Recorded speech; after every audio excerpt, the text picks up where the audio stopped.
बंधू आणि बहिणींनो, आपण मागच्या आठवड्यापासून संघ या विषयाचा बाबासाहेबांनी जो काही इथे उहापोह केलेला आहे तो लक्षात घेण्याचा प्रयत्न करीत आहोत. जसं मी आपल्याला सुरुवातीला सांगितलं की संघ मानव जातीच्या इतिहासामध्ये फक्त बुद्धानं स्थापन केला. निश्चित ध्येय, निश्चित उद्दिष्ट पुढे ठेवून की सर्वसामान्य माणसाची सेवा झाली पाहिजे, त्याला हे ज्ञान मिळालं पाहिजे, त्याला हा सन्मार्ग सापडला पाहिजे, म्हणून प्रत्यक्ष त्याच्यापर्यंत जाऊन प्रचार करणाऱ्यांचा वर्ग त्याने निर्माण केला, एक समाज निर्माण केला. आणि त्यांना सुसंघटित कसं राहायचं, आपापसामध्ये आपलं अस्तित्व एकमेकाच्या विकासासाठीच कसं कामी पडेल या दृष्टीनं कसा प्रयत्न करायचा, आणि ते अस्तित्व व्यावहारिक जरी असलं तरी सुखमय कसं राहील आणि तसं इतरांना सुखमय कसं दिसेल हेही उदाहरण त्याच्यातून घालून द्यायचं आहे. म्हणून संघाच्यावरती फार मोठी जबाबदारी आहे, प्रचंड जबाबदारी आहे. 3 गोष्टींची. एक तर बुद्धाचा धम्म जो आहे, जसं आहे तसं त्याने दुसऱ्याला शिकवलं पाहिजे, सांगितलं पाहिजे. दुसरी गोष्ट, संघ म्हणून व्यावहारिक जीवनामध्येच तुम्ही जगतात.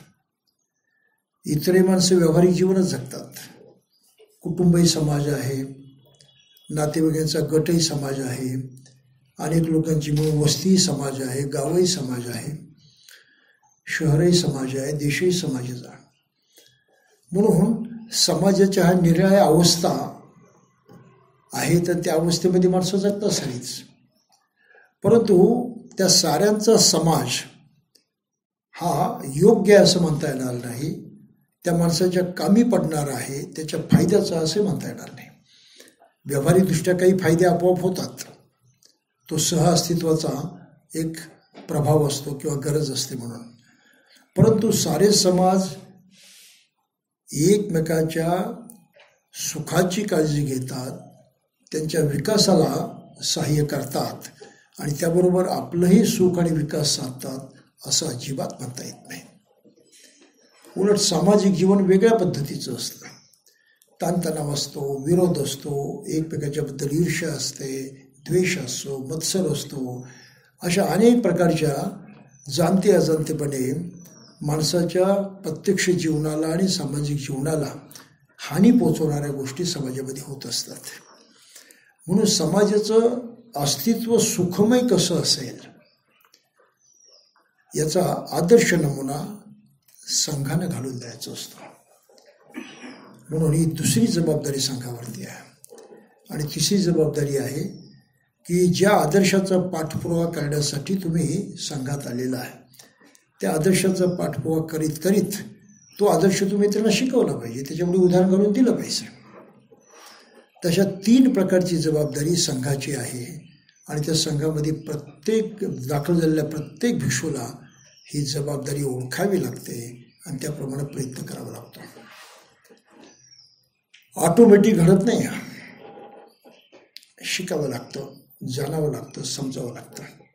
आणि ते जर केलं नाही तर हे जीवन जगता येत नाही. तर हा इतका महत्त्वाचा विषय बाबासाहेबांनी मुद्दाम आपल्या ग्रंथामध्ये एक संपूर्ण खंड त्यासाठी अर्पण करून त्याचा उहापोह केलेला आहे.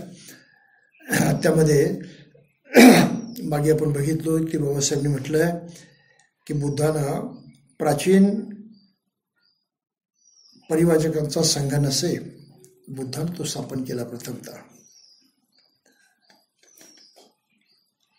आणि भातृभावानं एकत्रित आलेला समुदाय बनवला आणि त्यांच्या वर्तणुकीचे नियम आणि ज्या ध्येयाची साधना करून ते साध्य प्राप्त करून घ्यायचे ते त्यांच्यापुढे ठेवलं. ह्या गोष्टी मी अगोदर सांगितलेल्याच आहेत. आणि संघामध्ये कोणाला येता येत होतं. 20 वर्षाखालील प्रत्येक मनुष्य श्रामणेर बनू शकत होता. म्हणजे ग्रहत्याग करून या जीवनाला वाहून घेण्याचं पहिलं पाऊल म्हणजे श्रामणेर बनणं, म्हणजे प्रशिक्षणार्थी बनणं. आणि 20 वर्ष झाल्यानंतर त्याची उपसंपदा होऊन त्यांना भिक्षू बनणं, ही प्रक्रिया. पण इथे थोडंसं लिखाणामध्ये गडबड झालेली आहे, ते आपण समजून घ्यायची. लिखाणामध्ये चूक अशी झालेली आहे,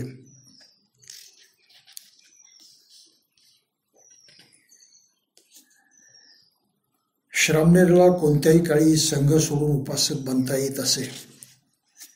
श्रामणेर हा भिक्षूच्या स्वाधीन असून भिक्खूच्या सेवेत आपला वेळ काळ व्यतीत करत असे.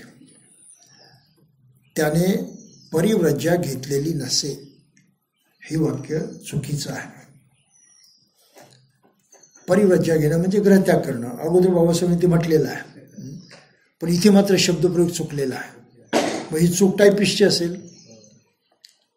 टायपिस्टनं काही गडबड केली आणि हा शब्द त्यांना आपला आहे तो ठोकून दिला, म्हणून हे वाक्य पूर्णपणे चुकीचं आहे. त्याची उपसंपदा झालेली नसेल. उपसंपदा म्हणजे भिक्षूची दीक्षा, आणि श्रामणेर म्हणजे गृहत्याग करून घरदार सोडून दीक्षा घेणं, त्याला प्रवज्जा म्हणतात. परिव्रज्या असाही शब्दप्रयोग आहे. तर ती प्रवज्जा त्यानं घेतलेली असते, पण इथे वाक्य काय लिहिलं, त्यानं प्रवज्जा घेतलेली नसे. तर तो नसेच्या ऐवजी ते असे असला पाहिजे. तेवढा एकच अक्षराचा फरक. धचा मा होतो ना मराठीमधला, तसा धचा मा झालेला दिसतो इथे. त्याला छापणाऱ्यांची चुकी असेल. आणि गंमत तर अशी आहे पहा, की ह्या ग्रंथाचा नंतर ज्या लोकांनी अनुवाद केलेला आहे त्यांनी नेमकी ही चूक केलेली आहे. जसंच्या तसं छापलेलं आहे. मग काहीतरी आपलं डोकं वापरलं पाहिजे ना. चूक झाली ती चूकच आहे, उघड आहे ते. आणि मागेच बाबासाहेबांनी इकडे पाठीमागे सरळ म्हटलेलं आहे की त्याला घरदार सोडून प्रवज्जा घ्यावी लागते संघ प्रवेशासाठी. म्हणजे एकीकडे त्यांनी म्हटलेलं ते सत्यच आहे, फक्त इथे हे ग्रॅमॅटिकल एरर झालेले आहे, तेवढी त्यानं आपण दुरुस्त केली पाहिजे. संघातील घटकाचे श्रामणेर आणि भिक्खू असे 2 वर्ग पडत. बाबासाहेबांनी स्पष्ट म्हटलेलं आहे. 20 वर्षातील कोणालाही श्रामणेर बनता येत होतं. त्रिशरण दशशील ग्रहण केलेला प्रत्येक मुलगा श्रामणेर बने. या 10 प्रतिज्ञा प्रत्येक श्रामणेरांना घ्यायच्या 10 प्रतिज्ञा आहेत. आणि श्रामणेरला कोणत्याही संघ सोडून उपासक बनता येत होता. म्हणजे हे उघड लिहिलेलं आहे. आता पुढच्या वाक्यातही मग तशीच चूक झालेली आहे. भिक्खू व्हायला 2 अवस्थातून जावे लागे. पहिली परिव्रज्या होई आणि दुसरी उपसंपदा. इथे अचूक वाक्य आहे. पहिलं वाक्य चुकलेलं आहे, ग्रॅमॅटिकल एरर आहे, पण ती दुरुस्त केली पाहिजे ना. आणि मला हसू या गोष्टी जातं की नंतर जे काही 2-3 अनुवाद प्रसिद्ध झाले कोणीच चूक दुरुस्त केलेली नाही. आंधळे पाण्यात जसं आहे तसं. भिक्खू व्हायला 2 अवस्थातून जावे लागे. पहिली परिव्रज्या होई, इथे स्पष्ट लिहिलेलं आहे, आणि दुसरी उपसंपदा. उपसंपदा घेतल्यावरच तो भिक्षू ठरेल. म्हणजे इथे अचूक आलेला आहे. ज्या श्रामणेरला भिक्षू होण्यासाठी परिव्रज्या घेण्याची इच्छा असेल, इथे शब्द चुकला परत, तिथे उपसंपदा यायला पाहिजे. त्याला ज्या भिक्षूला उपाध्यायाचा अधिकार आहे त्याच्याकडे जावे लागे. आणि भिक्खू म्हणून 10 वर्षे घालवल्याशिवाय भिक्खूला उपाध्यायपद प्राप्त होत नसे. म्हणजे उपाध्याय कोणी होऊ शकत नव्हता. 10 वर्षे भिक्षू राहिला तरच. मग त्याच्याकडे श्रामणेर होणाऱ्याला जायचं, विनंती करायची, मग त्याला प्रवज्जा दिली जात असे. श्रामणेरला उपाध्यायानं त्याचा परिव्राजक म्हणून स्वीकार केल्यावरती, इथे परत शब्द आला परिव्राजक, म्हणजे त्याला प्रवज्जा दिल्यानंतर हा त्याचा अर्थ आहे त्याच्या सेवेत आणि संरक्षणात राहावं लागेल. सेवेत आणि संरक्षणात याचा अर्थ आहे आचार्याची सेवा करत करत त्यांना धम्माचं प्रशिक्षण घ्यायचं असतं, त्याच्या आधारानं घ्यायचं असतं. कुठे भरकटत जाऊ नये, कोणाच्या नादी लावू नये म्हणून कायम त्यांना आचार्याच्या बरोबरच राहायचं असतं. नाही तर मग संभ्रम निर्माण होतो, गोंधळ निर्माण होतो, तत्कालिक काही गोष्टीचं आकर्षण निर्माण होतं आणि मनुष्य तिकडे वाहवत जातो. हा शिक्षणाचा काळ संपल्यावर उपसंपत्तीसाठी खास बोलवलेल्या संघसभेत उपाध्यायाला श्रामणेराबरोबर उपसंपत्तीचा अनुग्रह करावा अशी संघाला उपाध्यायाला विनंती करावी लागेल. म्हणजे इथे बरोबर आलेला की श्रामणेरला उपसंपदा घेऊन भिक्षू बनता येतं वगैरे. आणि अशा प्रकारे तो भिक्षू बनला की मग त्याच्या काही प्रतिज्ञा दिलेल्या आहेत. उपासक आणि श्रामणेर शील प्रतिपालनाच्या अटीने आपणाला बांधून घेतो.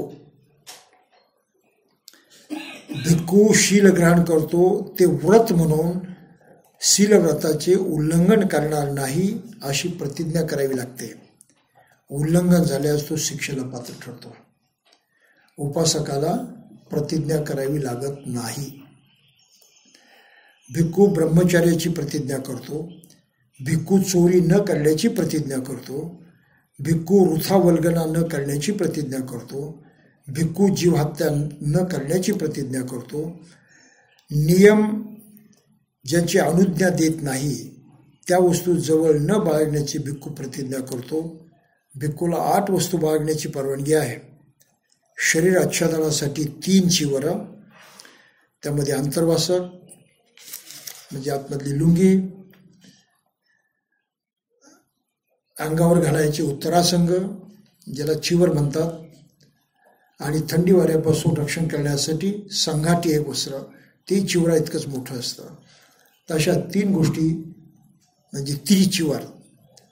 4थी गोष्ट करगोटा. 5वी गोष्ट भिक्षापात्र. 6वी गोष्ट वस्त्रा. 7वी गोष्ट सुई दोरा. आणि 8वी गोष्ट पाणी गाळण्याचं कापड. अशा 8 गोष्टीच भिक्षूच्या व्यक्तिगत मालकीच्या असतात, पर्सनल प्रॉपर्टी. बाकी त्याला कुठलीही प्रॉपर्टी करता येत नाही. भिक्खू निर्धन राहण्याची प्रतिज्ञा करतो. धन गोळा करणार नाही, संपत्ती गोळा करणार नाही. अन्नासाठी त्याने भिक्षा मागितली पाहिजे, अन्नही कमावणार नाही. कष्ट करून ते त्यासाठी कष्ट करणार नाही. भिक्षेवरच त्याने आपली उपजीविका केली पाहिजे. दिवसातून एकच वेळ त्यानं भोजन घेतले पाहिजे. ज्या ठिकाणी संघासाठी विहार बांधला नसेल त्या ठिकाणी त्यानं झाडाखाली राहिले पाहिजे. आता हे दिवस गेले. होता पूर्वीचा काळ की त्याप्रमाणे लोक राहत होते. आता कुठेच तशी काही व्यवस्था राहिलेली नाही. आणि सगळीकडे उपासक वर्ग असल्यामुळं बौद्ध राष्ट्रांमध्ये सुई ताबडतोब होऊन जातात. त्यामुळे भिक्षूला तर कुठे झाडाखाली राहण्याची अशी गरज पडत नाही. भिक्खू आज्ञापालनाची प्रतिज्ञा करीत नाही. ओबे द ऑर्डर, मिलिटरीचा नियम आहे. हुकूम पाळा. वरिष्ठानं हुकूम दिला की तो पाळायचा. तो बरोबर आहे, चूक आहे, काही विचारायचं नाही. पाळायचं म्हणजे पाळायचं. आणि याचं कंडिशनिंग होतं. ती सवय त्या माणसाला लागते. आणि म्हणून ते युद्धामध्ये मरायला तयार होतात. त्याशिवाय मरायला कोणी तयार होत नाही. Obey the order. ऑर्डर दिली मग ती पाळायचीच. मग ती एक सवय लागून जाते, ती आदत होते. मनाला तसा एक प्रभाव कायम राहतो मनावरती आणि मनुष्य तेव्हा म्हणून वागतो. तर भिक्षू कोणाचे हुकूम पाळत नाही, ही महत्त्वाची गोष्ट. आणि हल्ली अनेक विहारातले कार्यकर्ते म्हणतात की भिक्षूनं आमचं ऐकलं पाहिजे. त्यांनी जरा बाबासाहेबांचे वाक्य पण परत वाचलं पाहिजे.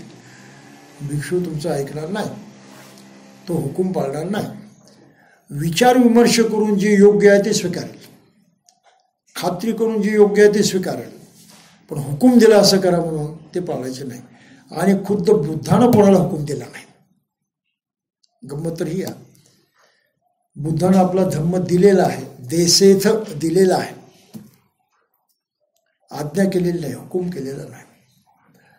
आपल्याहून ज्येष्ठाचा मान राखणे, औपचारिक नम्रता दाखवणे या गोष्टी श्रामणेराकडून अपेक्षित असतात. सर्व भिक्षूंना ते करावं लागतं. आपल्यापेक्षा ज्येष्ठ आहे त्याचा मान ठेवला पाहिजे, त्याच्यापुढे नम्र झालं पाहिजे. पण ज्येष्ठानं हुकूम दिला आहे तो हुकूम तो पाळणार नाही. तर ज्येष्ठानं समजावून सांगावं लागतं. त्यानेही विनंती करावी लागते. भिक्खूची मुक्ती आणि गुरु म्हणून उपयुक्ता ही त्याच्या साधनेवरती अवलंबून असते. तो स्वतः किती प्रॅक्टिस करतो त्याच्यावरती, किती आचरण करतो त्याच्यावरती. त्याने वरिष्ठांच्या ऐवजी धम्माची आज्ञा पाळायची असते. आपल्यापेक्षा ज्येष्ठ आहे त्यांची आज्ञा नाही, धम्मानं काय सांगितलंय ती धम्माची आज्ञा त्यानं पाळायची असते. धम्माच्या विरुद्ध ज्येष्ठ माणसानं सांगितलं असेल तो नाही ऐकणार. धम्माला धरून सांगितलं असेल तर तो ऐकणार, कारण ती धम्माची आज्ञा आहे म्हणून. त्याच्या वरिष्ठाजवळ प्रज्ञा अथवा मोक्ष दानाचे दैवी सामर्थ्य असे तो मानत नाही. आपल्यापेक्षा ज्येष्ठ आहे म्हणजे त्याला काही दैवी सामर्थ्य लाभलेलं आहे असं तो समजत नाही. अधःपतन अथवा उद्धार हा ज्याच्या त्याच्या स्वाधीन आहे, म्हणून त्याला विचार स्वातंत्र्य असले पाहिजे. म्हणजे संघामध्ये वावरणारा प्रत्येक भिक्षू स्वतंत्र असतो या अर्थानं. त्याच्यावरती कोणाची हुकूमत चालत नसते. जो त्यांचा प्रमुख असतो त्याला संघनायकही म्हणतात. तो हुकुमशहा नसतो, तो हुकूम देत नाही. त्यालाही दुसऱ्यांना विनंतीच करावी लागते, समजावून सांगावंच लागतं. आणि ते धम्माशी सुसंगत असेल तरच ऐकायचं, नाही तर ऐकायचं नाही. ही संघामधली फार वेगळी शिस्त आहे. व्यवहारामध्ये शिस्त आपली वेगळी आहे. इथे काय सरळसोट एक वाक्य असतं, मोठ्यांचं ऐका. बरं वाईट ओळखण्याची काय आहे का त्याच्यामध्ये तरतूद? काही नाही. चांगलं काय वाईट काय हे लक्षात घेऊन ऐका असं काही म्हटलंय का? नाही. मोठ्यांचं ऐका, मग त्याला काही सांगू ऐका. तर ही हुकमाची पद्धत झाली. बुद्धानं हुकुमशाही आपल्या धर्मशास्त्रात कुठेच ठेवलेली नाही. धम्माचं तत्व हे अंतिम तत्व, इमानदारी तिथे असली पाहिजे. त्याप्रमाणे जे सांगितलं जाईल मग ते कोणी सांगू ते ऐकायचं. त्याच्या विरोधात काय असेल, विसंगत असेल ते ऐकायचं नाही. म्हणून 22 प्रतिज्ञेमध्ये बाबासाहेबांनी एक प्रतिज्ञा दिली, बुद्ध धर्माच्या विरुद्ध आणि विसंगत असे कोणतेच आचार कर्म करणार नाही. मग त्याचे धागेदोरे कुठे जाऊन जुळतात ते पहा. मूळ शिकवणीशी आपण नुसता वरवरचा तो वाक्य वाचतो आणि सोडून देतो, मग काही त्याला महत्त्व नाही, काही लक्षात आपलं. पण त्याच्यामध्ये मग एवढं दडलेलं आहे तत्वज्ञान, ते लक्षात घेतल्याशिवाय पुढचं बॉल पडत नाही. प्रतिज्ञा भंग झाल्यास भिक्षूच्या हातून पराजिका हा दोष होतो. म्हणजे तो पराभव होतो. पराजिका म्हणजे पराभव. पराजिका दोषात शिक्षा म्हणजे संघातून हकालपट्टी करणं. मग कोणते दोष आहेत? पहिली गोष्ट, भिक्खूकडून घडलेला प्रतिज्ञाभंग हा त्याने धर्माविरुद्ध केलेला अपराध असे समजले जाते. कोणा माणसाविरुद्ध तो अपराध केलेला नाही. भिक्खूच्या हातून जी चूक घडते ती धम्माच्या विरुद्ध झालेली चूक आहे. त्याला पाली भाषेमध्ये पमाद म्हटलेला आहे, प्रमाद घडलेला आहे. आणि म्हणून बुद्धानं भिक्षूला काय सांगितलं की ही शिकवण कशी ग्रहण करा माझी? अपमादेन संपादेथ. प्रमाद विरहित होऊन तुम्ही स्वीकार करा. संपादेथ स्वीकार करा.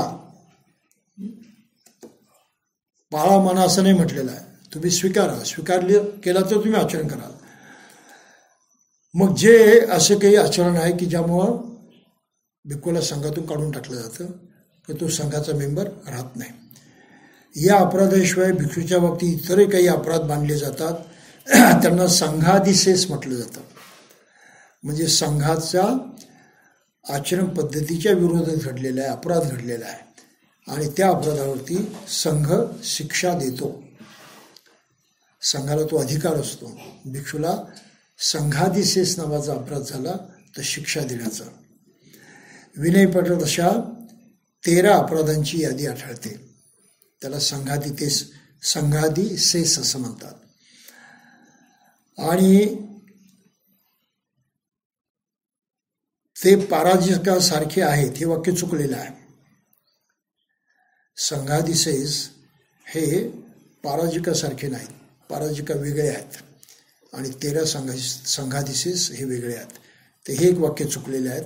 त्यातला तो शब्द पराजिकासारखे आहेत असं नाही आहे.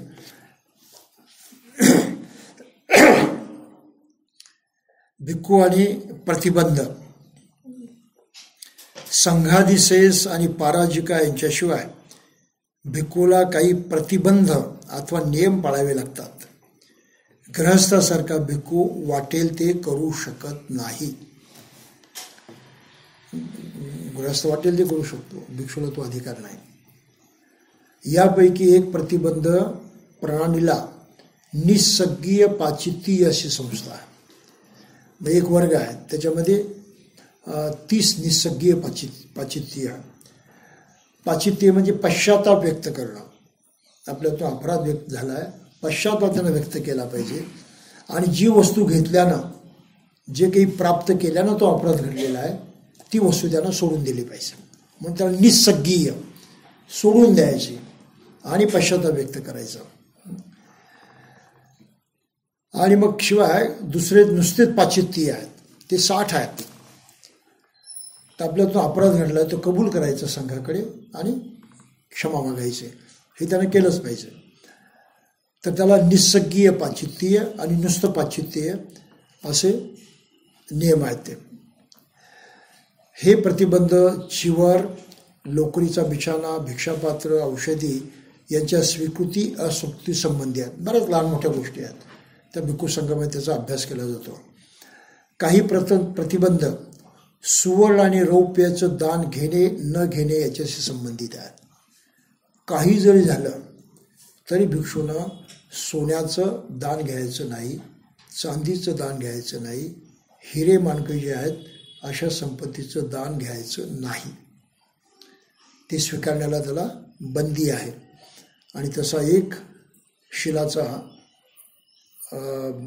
तिथे आधार घेतला होतो. जात रूप रजत पट्टी गहाणा वेरमणी, की सोनं, चांदी, नाणी वगैरे हे जे काय आहेत हे मौलिक पदार्थ मी घेणार नाही. संघाला मिळालेली काही मालमत्ता स्वतः स्वीकारण्याच्या आणि देवघेवीच्या कामी नेमलेल्या भिक्खू संबंधी आहेत. तर काही ज्या मालमत्ता आहेत भिक्षूला स्वीकारता येत नाही, त्या संघाच्या वतीने स्वीकारता येतात. काही देवाणघेवाण करता येते, परंतु ती नियमाप्रमाणे करावी लागते. जर ती तशी नाही केली तर त्याला प्रतिबंध आहे, मग त्याच्यातून अपराध झाला असं म्हटलं जातं. या प्रतिबंधाच्या उल्लंघनाला निस्सन्नीय म्हणजे परतफेड आणि पाचित्य म्हणजे पश्चाताप व्यक्त करणे असे शिक्षा सांगितलेले आहेत. या प्रतिबंधाशिवाय भिक्खूला पाचित्य या नावाचे 92 निर्बंध पाळावे लागतात. 30 आणि 62 असा त्यांचा भाग आहे. 30 निस्सग्गीय पाचित्य आहेत आणि उरलेले 62 हे पाचित्य आहेत. भिक्खूचे वर्तन चांगले असावे, त्याची चाल चलवणूक इतरांना आदर्शवत वाटेल अशी असावी, हे बंधन आहे. यासाठी भगवंतांनी शिष्टाचाराचे अनेक नियम केलेले आहेत. शिष्टाचार भिक्षूनं पाळायला पाहिजे. आणि या शिष्टाचाराच्या नियमाला सेखीय धम्म असं म्हणतात. आणि त्याची संख्या एकंदर 75 आहे. 75 सेखीय हे त्याला पाळावेच वाटतात. चीवर कसं नेसायचं त्याला पाळावं लागतं. संपूर्ण चीवर, सर्व अंग झाकणारं किंवा एक खांदा उघडं ठेवणारं, असे 2 प्रकार असतात. मग ते कुठे वापरायचे, कसं वापरायचं हे त्याला शिकावं लागतं. गृहस्थाच्या घरात केव्हा जायचं, कसं जायचं याचाही नियम आहे. तो कसा आहे, आवजाव घर तुम्हाला असं कोणाच्या घरामध्ये जाऊ शकत नाही. जोपर्यंत कोणी बोलावत नाही, आत या म्हणत नाही, तोपर्यंत भिक्षू प्रवेश करत नाही. हा नियम आहे. आपल्याकडे हे काही माहीत नाही. तिथे गेल्यावरती बस म्हणत नाही तोपर्यंत बसत नाही. घरात गेला बस म्हणेपर्यंत बसत नाही. बसायला सांगावंच लागतं किंवा निर्देश तरी करावा लागतो, जागा तरी दाखवावी लागते. तर तो कुठेही मनासारखा तसा बसत नाही. बस म्हटल्याशिवाय बसत नाही. आपल्याला तो नियम लागू होतो का? आपण कोणाच्या घरात गेल्यावरती काही बस मांडण्याची काही गरज असते का? काही नाही, आपण ते गृहीत धरून चालतो. पुन्हा तो घरामध्ये कोणाच्याही वाटेल तिकडे फिरू शकत नाही. एका खोलीतून दुसऱ्या खोलीत अजिबात जाणार नाहीत. जिथे त्याला बसायला सांगितलं तो तिथेच बसणार. स्वतःहून तो इकडे तिकडे फिरणार नाही. हा नियम त्याला पाळावा लागतो. इतकंच नाही तर तिथे बसताना तुम्ही नीट सावरूनच बसलं पाहिजे. अस्ताव्यस्त बसता येत नाही. नीट सावरून व्यवस्थितच बसावं लागतं. विनयानं बसावं लागतं. धटिंगणासारखं वागता येत नाही. धटिंगण शब्द समजतो ना? मराठीतला अभिजात मराठीतले शब्द आहेत ते खरे. आता अनेक लोक ते विसरून जातात. धटिंगणासारखं वावरता येत नाही. कसंही अस्तव्यस्त बसता येत नाही. त्याला म्हणून ते शिष्टाचारप्रमाणे सभ्यपणानंच वागावं लागतं. वाटेल तसं बोलता येत नाही. नको ती बडबड करता येत नाही. अपशब्द तर काढताच येत नाहीत. भिक्षूंना शिवी देता कामा नये, कोणाला रागवता कामा नये, दाटता कामा नये. हे त्याला पाळावंच लागतं. इतकंच नाही तर नियम इतके बारीक सारीक आहेत की खायचं कसं हाचा नियम आहे. म्हणजे घास केवढा घ्यायचा त्याचाही नियम आहे त्या 75 नियमामध्ये. असा मोठा घास घ्यायचा नाही की दोन्ही गाल फुगून जातील आणि तो तसं चावायला लागेल. हे बंद आहे. त्यानं नेमका आवश्यक तेवढाच घास घ्यायचा. पण घास घेतल्यानंतर दक्षिण भारतातले जसे लोक करतात तसंही जेवायचं नाही. दक्षिण भारतातले लोक त्या केळीच्या पानावरती भात घेतात, त्याच्यावरती सांबरम टाकतात आणि असं सगळीकडून गोळा करत राहतात आणि त्याचा असा बॉल बनवतात आणि तोंडामध्ये फेकून देतात. तुम्ही जरा पहा, दक्षिणेकडे गेल्यावरती मोठी गंमत वाटते त्यांची जेवण्याची. आणि मी दक्षिणेकडे गेलो की मुद्दाम अशा साध्या हॉटेलमध्ये जातो ते पाहण्यासाठी. कसरत असते त्यांची. ते सांबर वाहूनही जायला नको, कारण पान असतं ना त्याला कुठे कठण असतेच, म्हणून सारखं लक्ष त्याच्याकडे. इकडून गोळा कर, तिकडून गोळा कर, तिकडून गोळा कर, मग ते हातामध्ये असं कर. आणि जे आपला बरोबर बॉलिंग असते त्यांचं तोंडात जायचं, तोंडात जायचं, तोंड वाचलेलं तयारच असतं. भिक्षूनं असं जेवायचं नाही. त्यानं तोंडापर्यंत घास केल्यानंतर तोंड उघडायचं. अगोदर वासून बसायचं नाही. इतके बारीक नियम आहेत. कशासाठी आहे की त्यामध्ये एक सभ्यता असली पाहिजे, एक प्रेस्टीज असली पाहिजे, गौरवपूर्ण असलं पाहिजे. ते धसमुसळेपणा तिथे अजिबात असू नये, ही पद्धती आहे. त्यात आणखी एक नियम आहे की तुम्ही जेवत असताना घास चावत असताना बोलायचं नाही. घास गिळल्यानंतरच बोलायचं. घास चावत असताना बोलायचं नाही. मग आपल्या पार्ट्या चालतात. पार्ट्यामध्ये काय चालतं पहा ना. हे सारे प्रकार चालतात ना. कुठलीही शिस्त नसते तिथे. म्हणजे पार्टी माणसाला बेशिस्त बनवण्याचा प्रकार आहे. ही माझी व्याख्या आहे की पार्ट्या करणारी माणसं बेशिस्त बनतात. सारी सभ्यता, सारा चांगला आचारधर्म सोडून देतात आणि कसेही वागतात. आणि त्याला आम्ही फार मोठं प्रेस्टीज मानतो. इतके वाईट दुष्परिणाम मुलांच्या मनावरती होतात आणि त्याला आम्ही चांगलं म्हणतो. काय गंमत आहे ती पहा. आणि बुद्धानं हे सांगितलं आहे की तुम्ही सभ्य म्हणजे सभ्य असला पाहिजे, जंटलमॅन. कुठल्याही शर्मणांना ही शिकवण नाही. जे जोगी बैरागी संन्यासी आहेत कोणी त्यांना शिकवत नाही. ते कसंही वागतात. जरा हे हिंदूंचे कुंभमेळे पहा ना. आणि त्यांचे साधू संन्यासी फिरत असतात सगळीकडे, पहा त्यांची अवस्था काय असते. त्यांना राहण्यामध्ये प्रेस्टीज नाही, सभ्यता नाही, बोलण्यामध्ये प्रेस्टीज नाही, चालण्यामध्ये नाही, लोकांशी वागण्यामध्ये नाही, खाण्यापिण्याची तर काही त्यांना हेच नाही. इतका हा जो बेशिस्त मामला आहे, हा बेशिस्त मामला धर्मामध्ये नाही चालत. तुम्ही लोकांना सुखानं जगायला शिकवता तर तसं वागून दाखवा. म्हणून भिक्खूनं सभ्यपणे वागलं पाहिजे. अनेक भिक्षू शिव्या देताना मी ऐकतो, बिनधास्त शिव्या देतात, सोडत नाही ते. आणि लोकांना तुसडेपणानं बोलणं, रागावणं, हे तर काय नेहमीच चालू आहे. त्याच्यामध्ये कुणी काही लक्ष देत नाही. भिक्षूनं कधी शिवी तर द्यायची नाहीच नाही, परंतु माणसाचा अपमान होईल अशा पद्धतीनं वागायचं सुद्धा नाही. तसे 75 नुसते चालण्या बोलण्याचे, खाण्यापिण्याचे, बसण्या उठण्याचे नियम आहेत, एक नियम नाही. आणि हे संस्कार आपल्या मुलाबाळांवरती झाले पाहिजेत. म्हणून आपल्याला बौद्धांच्या शाळांची गरज आहे. तिथे हे शिकवायचं असतं. नुसतीच वंदना म्हणायला शिकू नका, त्याचा काही उपयोग नाही.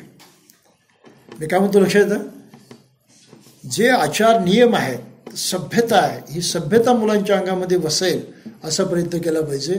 आणि जेवढे लोक आपल्या शाळा चालवतात, बौद्ध शाळा म्हणून, कोणालाही हे माहीत नाही. मी त्या शाळा बघून आलो आहे, प्रत्यक्ष जाऊन बघितलं की ते काय करतात म्हणून. बौद्ध म्हणून फार तर ते फक्त वंदना म्हणतात, 30 पंचवीस शाळेची सुरुवात. बाकी त्या मुलांना काय संस्कार द्यायचे याचा यंदाच पत्ता नाही. नाव मात्र Buddhist school, Buddhist international school, अशी मोठमोठी नावं. आणि मनुष्य त्या पाठीमागे धावत जातात. तर खरंच चांगलं काम करतात असं वाटून मी त्या शाळा पाहायला गेलो. आणि मला असा अनुभव आला, यांना बुद्ध धर्माशी काहीच घेणं नाही, फक्त 30-25 म्हटलं की काम संपलं. आणि नाव मात्र बौद्ध शाळा. तर आपल्याला खऱ्या चांगल्या बौद्ध शाळा निर्माण करण्याची गरज आहे. आणि हे सभ्यपणाचे नियम लहानपणापासून जर मुलाला समजले तर त्याचं जीवन अतिशय नीटनेटकाने सरळ होतं. तो चुकीचं वेडवाकडं वागत नाही. हे संस्कार देणं फार गरजेचं आहे. मुलं वाहवत जात नाहीत, कुमार्गाला लागत नाहीत, व्यसनाच्या अधीन होत नाहीत. त्या गोष्टी वाईट आहे त्यांना तेव्हापासून समजत असल्यामुळं त्याच्यापासून दूर राहण्याचा ते प्रयत्न करतात. त्यामुळं शाळा, कॉलेज आणि बाहेरच्या असुरक्षित वातावरणामध्ये आपलं स्वतःचं रक्षण करण्याची, आपली स्वतःची काळजी घेण्याची हिंमत आणि ती ताकद या संस्कारातून मुलांना लाभत असते. आणि असे संस्कार घडले तर तडवीसारखे कोणी आत्महत्या करणार नाही. काही लक्षात येतं आपल्याला? तडवी आहे ना ते केस, डॉक्टर तडवी आत्महत्या करायला लागली तिला, काय त्या छळाला कंटाळून. ह्या अशा संस्थेत गेलेला बौद्ध मनुष्य किंवा मुलगी आहे, छळाला कंटाळणार नाही, टीट फॉर टॅटही करणार नाही. परंतु आपण काय चीज आहोत हे दाखवून बाकीच्यांना गप्प बसवल्याशिवाय राहणार नाही. ही मानसिक शक्ती आज तर मला असं वाटतं आधुनिक काळामध्ये विचार करीत असताना बौद्ध मुलांच्यामध्ये ही शक्ती आली पाहिजे. त्यांना हे संस्कार दिले पाहिजेत. नितांत गरज आहे त्याची. कारण आपण अशा वाईट देशामध्ये राहतो आहे की जिचे जाती आणि बाकीच्या नावाने लोकांचा छळ करण्यामध्ये लोकांना आसुरी आनंद होतो. त्यांना आपण धर्माचं आचरण करतो असं वाटतं. मग अशा दुष्ट लोकांशी तुम्ही कसा सामना करणार आहात? त्यांच्यासारखं वागून टिट फॉर टॅट करून प्रश्न सुटत नाही. त्यामुळे त्यांना जास्त मस्ती येते. चिडवणाऱ्या माणसाचं तुम्ही ऐकलंच नाही, चिडलाच नाही तर काय होतं? त्याला जास्त जोश येतो चिडवण्याचा. हे तर बरोबर आहे. त्याची मानसिकता बिघडत जाते तुम्ही चिडला नाही तर. आणि चिडला तर मग त्याला फार खुश होतो तो. मग तो तुम्हाला आणखी चिडवत राहील, तोही मजा करत राहील. त्यामुळे तुम्ही चिडला तर त्याला आनंद होतो. आणि चिडूनही तुम्ही चिडला नाही तर तो जास्त दुःखी होतो. त्याला काय द्यायचं तुम्ही ठरवा. त्याला आनंद द्यायचा की तो दुःख करतोय त्या दुःखामध्ये त्याला सोडू द्यायचं? कोणाच्या हातात आहे? आपल्या हातामध्ये. म्हणून चिडवणाला आपण चिडलो नाही, तो दुःखी होईल, मला काय पडलंय त्याचं, मी मात्र सुखी आहे.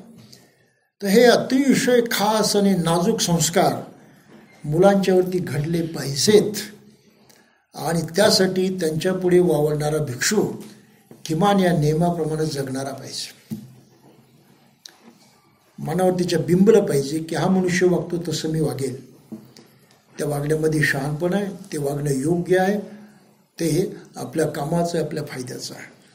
तर या संस्कारांची गरज आहे आणि संस्कार निर्माण देणाऱ्या शाळा आपल्याला निर्माण करणं आवश्यक आहे. तर भिक्षूंना हे शिष्टाचाराचे सेखीय धम्म हे केवळ भिक्षूंच्यासाठी असं समजू नका, यातले मेजॉरिटी नियम आम जनतेसाठी आहेत. भिक्खू संघाचा विनयपीठक जे आहे ज्याच्यामध्ये 227 नियम आहेत, महिलांच्यासाठी 235 नियम आहेत, इतर काही महायान संप्रदायामध्ये महासंघिकामध्ये 250 नियम आहेत. हे नियम जे आहेत यातले मेजॉरिटी नियम आम जनतेच्या कामाचे आहेत की त्यांच्या सवयी तशा झाल्या पाहिजे, त्यांचं वागणं तसं झालं पाहिजे आणि त्या स्टँडर्डचं आदर्श त्यांच्यापुढे ठेवला जावा म्हणून भिक्षू संघाने ते काटेकोरपणे करायचे असतात. हा त्यातला मुख्य भाग आहे. भिक्षूनं कधीच काही मागायचं नसतं, हा एक नियम आहे. दे म्हणायचंच नाही. खुद्द बुद्धानं तो आदर्श घालून दिला. जेव्हा कोणी बुद्धाला काही अर्पण केलं, बुद्धानं कशीही हो म्हणून त्याचा स्वीकार केला नाही, फक्त ते गप्प बसले, प्रतिक्रिया नाही. दिलं फार चांगलं केलं नाही अशी प्रतिक्रिया त्यांनी व्यक्त केली नाही. खुशी दाखवली नाही, ना खुशी दाखवली नाही. त्यानं जे दिलं त्याचा मौन राहून स्वीकार केला. तर या पद्धतीनं भिक्खूनं कायम मौन राहूनच कोणी काही दिलं त्याचा स्वीकार करायचा असतो. आणि आपल्याकडे अशी पद्धत झाली आहे की लोक नुसते मागत सुटलेले आहेत. दान द्या, दान द्या, दान द्या, हे द्या, ते द्या, सतत मागत राहतात. ह्या संघ परंपरेला लागलेला कलंक आहे, लांछन आहे. ती साधीसुधी गोष्ट नाही. आणि या लांछनापासून संघ मुक्त झाला पाहिजे. त्यांना कोण सुधारवू शकतं? उपासक. मागतो त्याला लागलीच सुनावलं पाहिजे की तू खरा भिक्खू नाहीस, त्यामुळे तुला काही मिळणार नाही, काही देणार नाही. ही भूमिका उपासकांनी घेतली तर लोक शहाणे होतील. कार्यक्रमाला बोललं तर द्या एवढी फी, लग्न लावायला गेलं 1000 रुपये द्या फी, मागितलं तुझी गरज नाही तुला देणार नाही, येऊ नकोस तो. त्यामुळं भिक्षूंना काही बाबतीमध्ये सुधारण्याची जबाबदारी अंतिमतः उपासकांची आहे. उपासकांनी त्यांना नाकारलं तर ते होऊ शकतं. आणि तो एक शेवटचा किस्सा लक्षात घेऊन आपण मग पुढे जाऊया, म्हणजे पुढचा भाग बघूया. कौशंबी नावाच्या गावामध्ये भिक्षूंच्या मध्ये वादविवाद झाला. विनयपीठकामध्ये ती गोष्ट आलेली आहे. आणि प्रत्येकजण आपलंच म्हणणं खरं म्हणून 2 गट पडले तिथे. बुद्धाने त्यांना समजावून सांगितलं. त्यांना एक फार सुप्रसिद्ध जातक कथासुद्धा सांगितली. ते उदायू जातक म्हणून पाली ग्रंथामध्ये विनयपीठकामध्ये प्रसिद्ध आहे. आणि तरी ते काही भिक्षू ऐकायला तयार नाहीत. उलट त्यांनी काय म्हटलं की भगवान तुम्ही गप्प बसा, आम्हाला जे काही करायचं आम्ही करू, तुम्ही काही याच्यामध्ये पडू नका वगैरे. पण तर एवढा वाद झाल्यावरती मग बुद्धानं त्यांचा त्याग केला, भिक्खू संघाला सोडून दिला आणि ते एका वनामध्ये जाऊन राहिले. पारियल्लक नावाचं वन होतं ते. आणि तिथून मग ते श्रावस्तीला गेले. तर ह्या भिक्षूंचं असं वागणं पाहिल्यानंतर कौशांबीच्या उपासकांनी त्यांना वंदन करणं बंद केलं, त्यांना ये म्हणणं बंद केलं, त्यांचं स्वागत बंद केलं, त्यांना दान देणं, अन्नदान देणं सुद्धा बंद करून टाकलं. जेव्हा उपासकांनी असा बहिष्कार त्यांच्यावरती टाकला तेव्हा मग ते ठिकाणी आले, दुरुस्त झाले आणि श्रावस्तीला जाऊन बुद्धाची क्षमा मागितली. आजकाल जे लोक मानतात भिक्षू संघ असा आहे आणि भिक्षू संघ तसा आहे, भिक्षू चुकतात, वाईट वागतात म्हणून टीका करतात. योग्य आहे, जे चूक आहे ते सांगायला काही अडचण नाही, ते सांगितलं पाहिजे, ते सत्य आहे. परंतु मग ते तसे वागतात तर त्यांना तसं न वागू देण्यासाठी आपण काही करू शकतो का, याचा कधी उपासक विचार करतात? उपासक म्हणतात असू दे ना, कसं असू दे, आपल्याकडे परित्राण आला की आपलं काम झालं, आपल्या तेवढ्या कामापुरता पडला तर कसा का असू देऊ दे, आपल्या कामापुरता भिक्षू असला की झाला. ही आदत उपासकांनी सोडून दिली पाहिजे. आणि उपासकच भारतामधल्या भिक्षूंना चुटकीसरशी जागेवरती आणू शकतात. भिक्षू संघाचं ऐक्य उपासक चुटकीसरशी घडून आणू शकतात. मी काय म्हणतो लक्षात येतं? ही पॉवर आहे उपासकांची, शक्ती आहे. कोणी त्याकडे लक्ष देत नाही, नुसतं एकमेकाकडे बोट दाखवतात, एकमेकांना नावं ठेवतात आणि जसं आहे तसं चालू ठेवतात. काही लक्षात आलं आपल्या? ही उदासीनता बरोबर नाही, त्याच्यामध्ये काहीतरी सुधारणा झाली पाहिजे. तर भिक्खू संघ सुधारण्यासाठी शेवटी उपासकांना निश्चित भूमिका घ्यावी लागते आणि ती घेतल्याशिवाय भिक्खू संघात सुधारणा होणार नाही. ते जाता जाता आपण लक्षात ठेवू. आणि मग पुढचा जो भाग आहे भिक्षू, त्याची दोष परीक्षा आणि इतर काही नियम, हे सारे आपण नंतर लक्षात येऊ. तूर्त आपण इथेच थांबूया. जय भीम.